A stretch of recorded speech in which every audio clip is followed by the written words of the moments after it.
사람이 태어나서 가장 많이 배우는 때가 5세 안팎 그 유치기에 가장 많이 배우죠. 그때 왜 가장 많이 배우냐면요. 그 나이 또래 아이들이 질문이 많아서 그래요. 요즘에 정말 많은 학습법들이 나와 있잖아요. 그렇죠? 좋다는 학습법들이 되게 많습니다. 메타인지 학습법, 자기주도 학습법, 백지 학습법, 그리고 우리가 하고 있는 멘토 학습법, 또 예수님께서 늘 하셨던 그 문답식 학습법, 사람마다 조금씩 다르겠지만은요, 저는 예수님이 하셨던 이 문답식 학습법이 가장 좋지 않나 생각됩니다. 자, 2006년도 시사저널에서 한국에서 가장 영향력 있는 언론인이 누군지 설문조사를 했습니다. 지금은 달라요.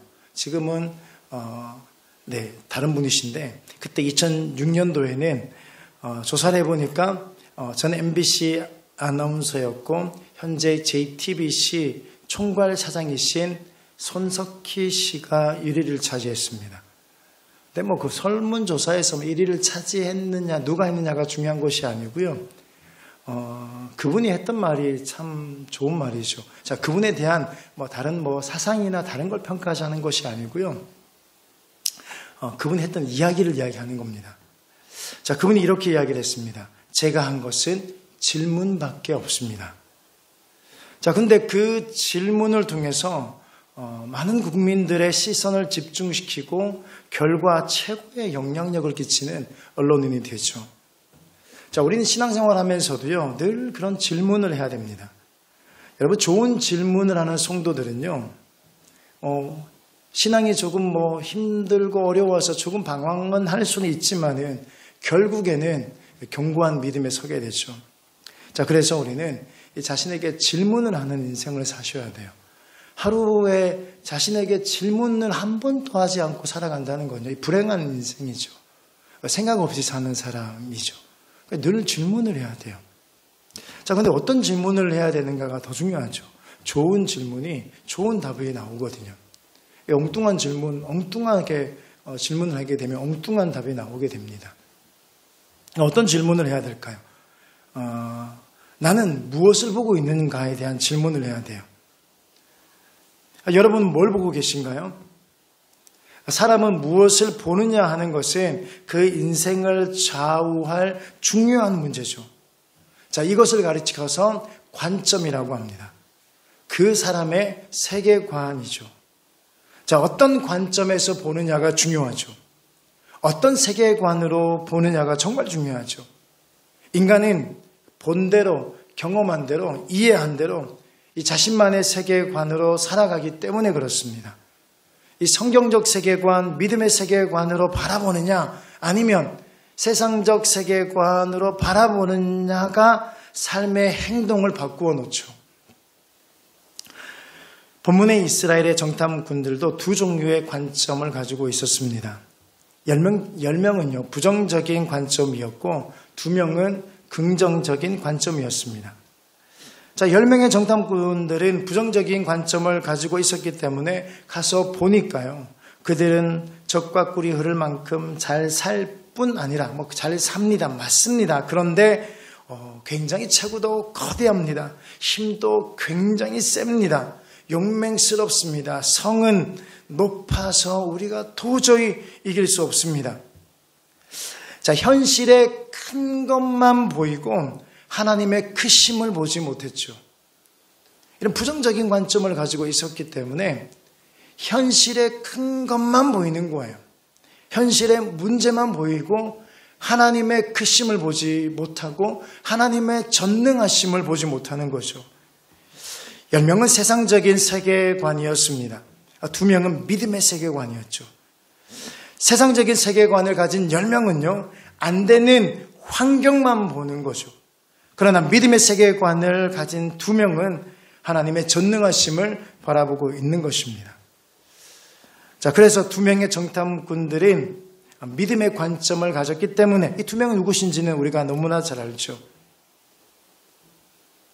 여러분, 동일한 사실이지만요, 동일한 사실 앞에 이 2명의 정탐꾼은 여호수아와 갈렙은 하나님이 예비하신 아름다운 것이 보인 거죠. 그리고 속히 가서 그것을 취하자고 이야기를 하는 겁니다. 하나님의 언약과 하나님의 약속을 바라보고 있는 것입니다. 즉 10명은요 육신의 눈으로만 본 것이고 두 사람은 신령한 눈으로 본 것입니다. 결과 부정적인 보고를 한 사람들은 그리고 백성들은 광야에서 다 죽고 믿음 가진 두 사람만이 가나안 땅에 들어가는 것입니다. 여러분 이렇게 보는 것이 중요해요. 어떤 창으로 보느냐가 중요하죠. 믿음의 창으로 보느냐 아니면 세상적인 창으로 보느냐. 어떤 창으로 보느냐가 중요해요. 여러분 내 눈으로 보느냐보다도 믿음의 눈으로 보는 것이 중요한 줄 믿으시기 바랍니다. 18세기 초 영국에 윌리엄 캐리라는 행상이 있었습니다. 소달구지에 물건을 싣고 다니면서 물건을 파는 사람이었는데요. 이 행상이 늘 기회가 있는 대로 주머니에 뭔가 하나를 꺼내서 보는 겁니다. 그러니까 세계 지도였습니다. 이 윌리엄 캐리는 주머니에 있는 세계 지도를 이렇게 꺼내보면서요. 늘 이렇게 말했습니다. 나는 먼 나라에 가서 복음을 전하겠다. 그것이 나의 평생 소원입니다. 사람들은요, 그 윌리엄 캐리를 미친 사람 취급을 합니다. 아니, 지금 행상인데 자판에서 물건 파는 사람이 무슨 전 세계에 다니면서 복음을 전하냐고. 미친 사람 취급하죠. 혹은 공상가다. 말도 안 된다는 겁니다. 네 주제죠. 자, 그런데 캐리는요, 그 후에 인도를 갖고 후세 사람들은요, 그를 뭐라고 부르냐면 현대 선교의 아버지라고 말합니다. 이 현대 선교의 아버지가 윌리엄 캐리예요. 여러분, 그러므로 무엇을 보느냐? 이게 중요하죠. 하나님을 보느냐? 사람을 보느냐? 되는 것을 보느냐? 안 되는 것을 보느냐? 희망을 보느냐? 절망을 보느냐죠. 보는 것이 우리의 삶을 정하고 목표를 정하고 운명을 결정하는 중요한 문제라는 겁니다. 그래서 창세기 13장 14절에서 15절은 이렇게 말하죠. 여호와께서 아브라함에게 이르시되 너는 눈을 들어 너 있는 곳에서 북쪽과 남쪽 그리고 동쪽과 서쪽을 바라보라. 보이는 땅을 내가 너와 내 자손에게 주리니 영원히 이르리라. 아멘. 성경은 우리에게 이렇게 요구를 하고 있습니다. 이렇게 도전하죠. 눈을 들으라고요. 그리고 바라보라는 거예요. 어떤 눈을 들어 바라봐야 되겠습니까? 믿음의 눈을 바라보는 거죠. 그리고 하나님의 전능하심을 믿고 바라보는 거죠. 그렇게 바라보면 보이는 땅을, 그러니까 본 만큼이에요. 본 만큼. 보인 만큼, 본 만큼 너에게도 주고 자손에게도 주리라. 할렐루야. 또 나는 무엇을 듣고 있느냐에 질문을 해야 됩니다. 여러분은 무슨 말 듣고 살죠? 로마서 10장 17절은 말합니다. 그러므로 믿음은 들음에서 나며 들음은 그리스도의 말씀으로 말미암았느니라. 자, 이 말씀 너무나 잘 알고 있는 말인데 이 말씀을 반대로 적용하면 세상 사람의 말을 들으면, 다시 말하면 세상 말을 들으면 세상 사람이 되고 만다는 이야기죠. 자, 그러므로 우리는 귀가 있어 듣기는 하지만 어떻게 들어야 됩니까? 구별해서 들으라는 거예요. 구분해서 들으라는 거죠. 오늘 본문의 이스라엘 백성들은 누구의 말을 들었습니까? 자, 믿음의 말을 하고 있는 여호수아와 갈렙보다도 불신의 말을 하고 있는 10명의 말을 더 듣죠. 다수의 의견을 들은 거죠. 다수의 사람들이 본 것을 사실처럼 본 것이죠. 여러분, 세상적으로 보면 이게 맞는 이야기죠. 12명이 있는데 10명이 이게 맞다고 이야기하면 세상적으로 봤을 때는 이게 맞는 이야기예요. 여러분, 그러나 그것이 사실이라 할지라도 진실과 거리가 있을 수 있다는 사실입니다. 다수의 사람들이 이야기한다 할지라도요, 그게 사실이라 할지라도 진실과 거리가 있을 수 있죠. 요즘 우리가 가만히 보면 사람들이 사실과 진실을 구분하지 못하죠. 물론 사실이 진실의 한 조각일 수는 있지만은요, 그 사실 자체가 진실이 아닌 경우가 많다는 겁니다. 우리는 내가 보고 있는 사실을 진실로 생각하고 전달하지 않아야 돼요. 이것이 10명의 정탐꾼이 가진 오류였고 실수였습니다. 자신이 본 것들의 사실을 진실인 것 마냥 이렇게 전달하죠. 자, 그러므로 믿음의 길을 가는 동안은요, 우리 믿음의 사람들은 그것이 사실이라 할지라도 진실이 아닐 수 있다는 것을 자각하고 있어야 될 줄 믿습니다. 여러분, 우리는요, 진실을 전달할 능력이 없는 사람인지도 몰라요. 자, 민수기 13장 27절을 볼게요. 모세에게 말하여 이르되 당신이 우리를 보낸 땅에 간즉 과연 그 땅에 젖과 꿀이 흐르는데 이것은 그 땅의 과일이니이다. 가나안 땅에 누가 가라고 해서 갔습니까? 하나님이 가라고 한 거죠. 물론 모세가 가라고 한 것도 맞습니다. 그런데 가나안 땅은요, 하나님이 가라고 한 땅입니다. 자, 그런데 이들이 정탐을 하고 난 다음에 불편한 마음이 생기니까요, 모세를 향해서 당신이 가라고 해서 간 땅이라고 보고하죠. 하나님이 가라고 한 땅이라고 보고한 것이 아니라 당신이 간 땅이라고 보고합니다. 언중유골이라는 뜻이 있죠. 말 속에 뼈가 있잖아요. 사람들 안에 그 불편함이 담겨져 있으니까요, 말이 달라지고 행동이 달라지고 눈빛도 달라지는 겁니다. 10명의 정탐꾼들이 다녀와서는 과일 하나를 이렇게 보이긴 했지만은요, 말하는 투가 달라진 거예요. 이 태도가 달라진 거죠. 28절에 보니까 그러나 그 땅 거주민은 강하고 성읍은 견고하고 심이 클 뿐 아니라 거기서 안악 자손을 보았으며. 자, 문제가 뭡니까? 그러나예요. 하고 싶은 이야기는요, 그 뒤에 다 있는 겁니다. 모세, 당신이 가라고 해서 갔는데, 그리고 과일도 가져왔는데 가보니까 강하더라, 견고하더라, 키가 크더라. 여러분, 그들의 문제가 뭡니까? 본 것을 무의식 중에서 해석해 버린 거죠. 그리고 그 해석을 전한 거예요. 즉 판단을 해버린 것입니다. 여러분, 해석하고 판단할 몫은 모세에게 있습니다. 그냥 그들은 그 본 것을 그대로 보고만 하면 되죠. 그런데 그들 마음대로 해석하고 그들 마음대로 판단하고 그것을 보고하죠. 반면에 갈렙은 어떻게 이야기합니까? 30절에 봅시다. 갈렙이 모세 앞에서 백성을 조용하게 하고 우리가 곧 올라가서 그 땅을 취하자 능히 이기리라 하나. 지금 갈렙이 분위기를 반전시키려고 하고 있습니다. 우리가 올라갑시다. 당장 가서 그 땅을 취합시다. 이길 수 있습니다. 갈렙과 여호수아는 성경적 세계관, 믿음의 세계관으로 그 땅을 보고 왔기 때문에 이길 수 있다고 믿음의 보고를 하고 있습니다. 자, 그러나 사람들은요, 사실처럼 보이는 10명의 보고를 더 신뢰하죠. 에어컨 꺼주세요. 오늘 우리 시대에도 이 수많은 언론과 뉴스가 진실인 것처럼 보도하죠. 계속적으로 반복해서 보도하니까 의도되고 왜곡된 진실을 듣게 되고 그 왜곡된 그 진실을 믿게 되는 거죠. 여러분, 성도들은 그들의 판단을요, 언론의 판단을 우리의 판단으로 쉽게 수용하지 않아야 됩니다. 언론은 절대로 믿음의 눈으로 세상을 보지 않습니다. 성경적 세계관으로 보도하지 않습니다. 이 객관이라는 이름으로 편견을 전할 때가 훨씬 많죠.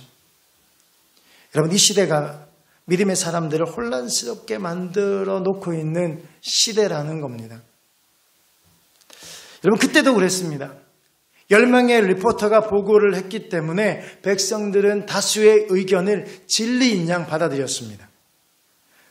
또 그들이 객관적인 보도처럼 한 보도들이 이스라엘 백성들의 생각과 판단을 흐려놓죠. 그 보도를 들은 백성들은 밤새 웁니다. 지금 그들이 어떤 보도를 하는지 한번 들어보십시오. 31절부터 그와 함께 올라갔던 사람들은 이르되 우리는 능히 올라가서 그 백성을 치지 못하리라. 그들은 우리보다 강하니라 하고 이스라엘 자손 앞에서 그 정탐한 땅을 악평하여 이르되 우리가 두루다니며 정탐한 땅은 그 거주민을 삼키는 땅이요 거기서 본 모든 백성은 신장이 장대한 자들이며 거기서 네피림 후손인 아낙 자손의 거인들을 보았나니 우리는 스스로 보기에도 메뚜기 같으니 그들이 보기에도 그와 같았을 것이니라. 자, 그들이 어떤 보도를 하고 있습니까? 악평을 하고 있습니다. 악평을 하죠. 어떻게 악평을 합니까? 그 백성들은 우리보다 강하다 이렇게 이야기를 하죠. 강하다. 그들이 강하다. 뭐 싸워봤습니까? 어떻게 그들이 더 강한 줄 알죠? 근데 그들이 더 우리보다 강하다고 말하죠. 또 그 땅은 거주민을 삼키는 땅이다라고 말합니다. 도대체 뭘 보고 온 거예요? 땅이 삼키는 것, 도대체 뭘 보고 왔길래 땅이 백성들을 삼킨다고 말해요? 또 모든 백성이 신장이 장대하다 이렇게 보도를 합니다. 아니 키가 큰 사람도 있고 작은 사람도 있잖아요. 근데 왜 모두가 키가 크다고 이야기를 하죠? 또 우리는 스스로 보기에 메뚜기 같다고 보도합니다. 여러분 자기 비하가 시작되면요 나중에는 다른 사람들도 나를 그렇게 생각할 것이라고 생각을 하죠. 이게 그래서 무서운 거예요. 여러분 메뚜기 많은 사람이 어디 있어요? 믿음의 눈으로 보지 않으니까요. 메뚜기처럼 보이는 겁니다. 이미 이 보도는 객관성을 잃어버렸음에도 불구하고 다수 의견이라는 이유로 여론이 형성되었습니다. 전혀 믿음의 관점으로 보도하지 않고 있는데도 지금 다수가 10명이 이 보도를 하니까요. 이것이 진실인 것 마냥 왜곡되고 진실로 받아들이고 있는 거죠. 그리고서 믿음의 관점으로 듣지 못하게 됐습니다. 사랑하는 여러분, 우리는 누가 크고 누가 작은지 확실한 기준이 있어야 돼요. 그 기준이 있어야 되는 거예요. 누가 크냐는 거예요. 누가 강한지 그 기준이 있어야 됩니다. 여러분, 내 하나님이 크고 힘 있는 줄 믿으시기 바라요. 그분이 능치 못함이 없는 줄 믿으시기 바랍니다. 오늘날 그리스도인들이 눈을 떠서 믿음의 눈으로 세상을 바라볼 수 있기를 주의 이름으로 축복합니다. 믿음의 사람들은 대세를 따르는 것이 아니라 진리를 따를 줄 알아야 되죠. 우리는 위대하신 하나님의 손에 붙들려 살아가야만이 진정한 만족과 행복을 누릴 수 있다는 사실을 믿으셔야 돼요. 자, 그런데 그들은요, 진리보다 사실에 집중을 합니다. 그 결과 그들은 불행한 길을 택하고 말죠. 자, 그러므로 우리는 무엇을 듣느냐를 항상 주의해서 들어야 됩니다. 여러분, 믿음의 말을 들으면요, 믿음의 사람이 되죠. 그러나 불신의 말 들으면 불신의 사람들이 됩니다. 여러분 스스로, 특히 여러분 학생들이, 청소년들이 그런 때가 너무나 많습니다. 나는 안 돼. 내가 이렇게 공부해서 어떻게 할 수 있을까? 자꾸 스스로 그렇게 이야기를 합니다. 안 된다고요. 왜 안 됩니까? 안 해서 안 되는 거예요. 왜 안 돼요? 안 되는 건 하나도 없습니다. 믿으셔야 돼요. 여러분, 안 되는 건 하나도 없습니다. 여러분, 안 되는 건 하나도 없습니다. 여러분의 목표를 자꾸 세상에 있는 사실처럼, 내 지금 나오는 성적이 사실이잖아, 그렇죠? 계속해서 시험 보니까 그게 사실로 보여집니다. 이게 실력이니까. 그러니까 어떻게 합니까? 나는 못 들어가. 나는 안 돼. 나는 못해. 내가 어떻게? 이렇게 생각하는 겁니다. 그게 사실인 것처럼 이렇게 하는 거죠. 하나님의 크심을 보지 못하기 때문에 그래요. 하나님의 전능하심을 바라보지 못하기 때문에 그렇습니다. 그리고 내 시간을 제한해 두기 때문에 그렇습니다. 그러니까 내 시간만 제한해 둔 거예요. 언제까지라는 하나님의 시간과 상관없이 그냥 내 시간을 제한해 두고 그렇게 하니까요. 나는 도저히 불가능하다 이야기를 하죠. 여러분, 못하는 것 하나 없음을 믿으시기 바라요. 여러분, 가장 그게 확실한 게 뭐냐면 공부예요. 이건 정말 가장 확실한 문제입니다. 우리가 무리를 걸을 수 있느냐 없느냐 이 문제를 논하자고 있는 것이 아닙니다. 여러분, 가장 확실한 것은요, 공부예요. 여러분, 가장 확실한 것은 공부예요. 이건 가장 할 수 없다고 말하는 건 100% 틀린 거예요, 이건요. 할 수 없는 건 없습니다. 할 수 있습니다. 하나님의 크심과 하나님의 전능하심, 하나님의 지혜를 붙들고 나가면 반드시 가능한 줄 믿으시기 바랍니다. 스스로 제안하잖아요. 그리고서는 객관적인 사실을 가지고 스스로 판단을 해버립니다. 누가 판단하래요? 여러분의 인생을 누가 여러분이 판단하라고 했습니까?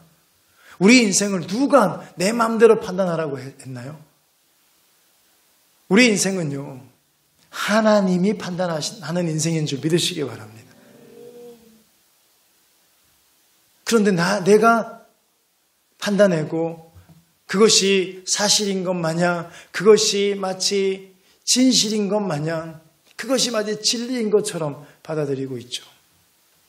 사랑하는 여러분, 그런 말 듣지 마세요. 그럼 누가 옆에 혹시라도요, 뭐 친구라도 또는 부모님이라도 또는 선생님이라도 여러분들에게 그런 이야기를 하면 듣지 마세요.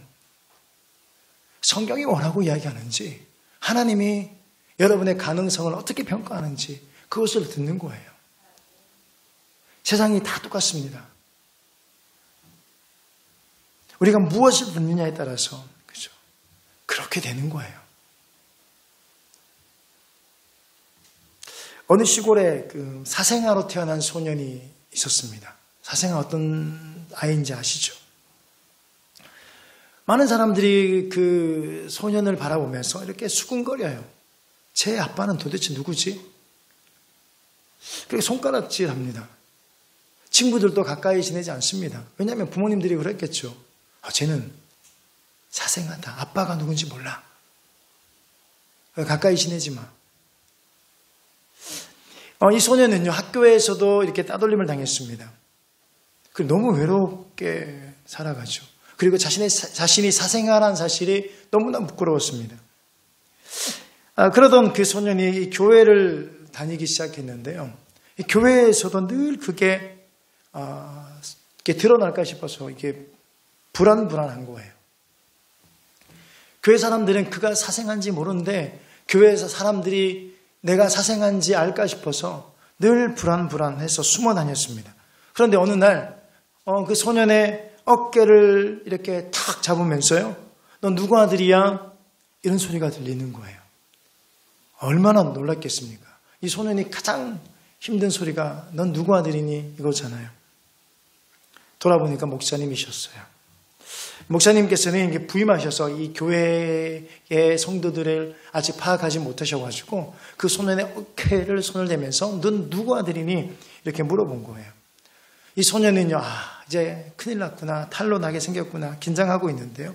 그 목사님이 이렇게 이야기를 합니다. 그렇지. 너는 하나님의 아들이지.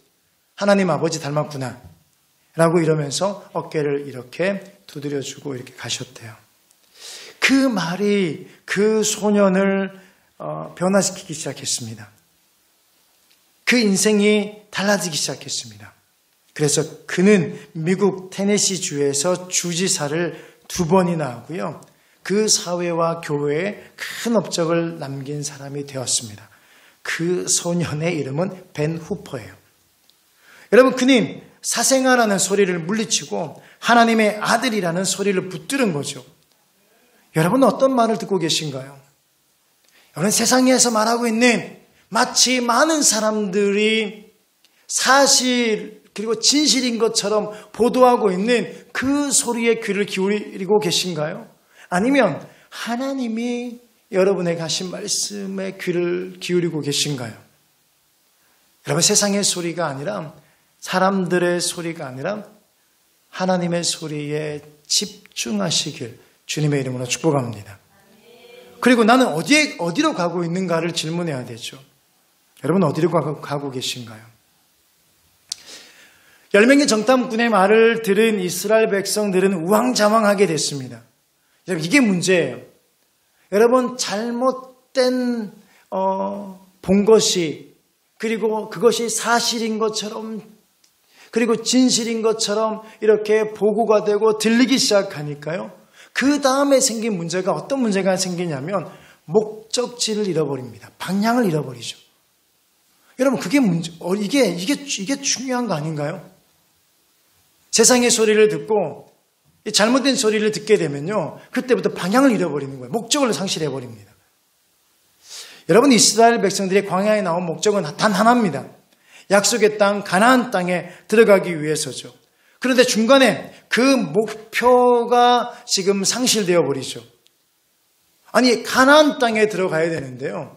근데 지금 10명의 정탐꾼들이 지금 진실이 아닌 것들을 진실인 것 마냥 이게 보도를 하고 나니까, 다수의 의견을 듣고 나니까 그들의 마음속에 불안함이 생기기 시작했습니다.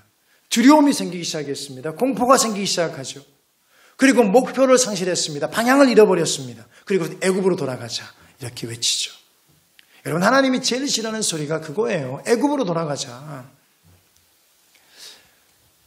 애굽으로 돌아가자는 거예요. 애굽으로 돌아가자.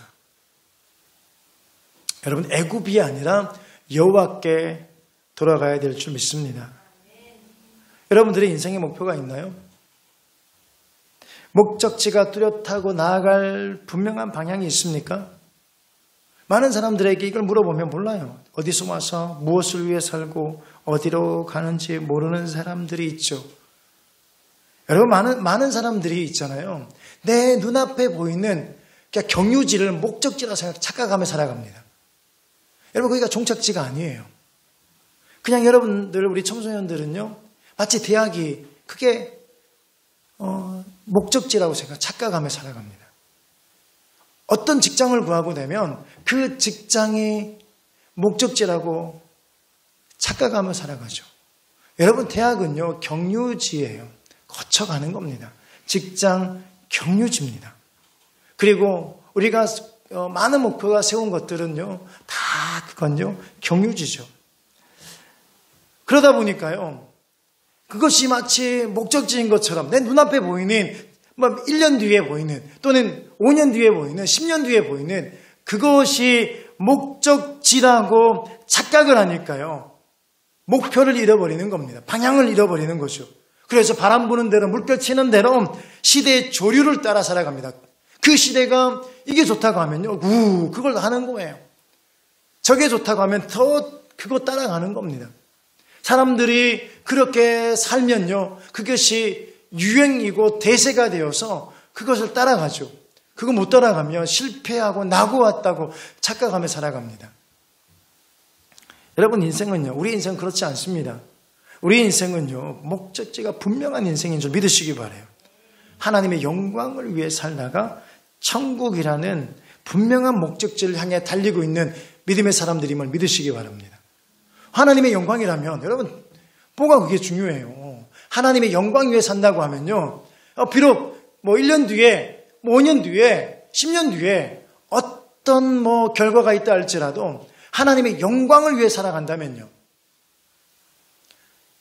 믿음으로 하나님의 영광을 위해 살아간다면요, 믿음으로 선한 싸움을 싸울 수 있다면요, 믿음으로 그 땅을 향해서 더 나아갈 수 있다면요, 여러분, 인생은 절대로 실패한 인생이 아닌 줄 믿으시기 바랍니다. 여러분, 10명의 정탐꾼의 이야기를 듣는 것이 아니라 한두 명의 믿음의 사람 이야기를 들어야 될 줄 믿습니다.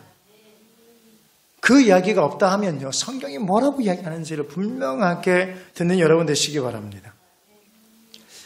시편 1편 1절과 2절입니다. 복 있는 사람은 악인들의 꾀를 따르지 아니하며 죄인들의 길에 서지 아니하며 오만한 자들의 자리에 앉지 아니하고 오직 여호와의 율법을 즐거워하여 그의 율법을 주야로 묵상하는 자로다. 아멘이죠. 여러분, 복 있는 사람은 진리의 길을 가는 사람인 줄 믿으시기 바랍니다. 근데요, 그 진리의 길을 걸어갈 때, 자, 보십시오.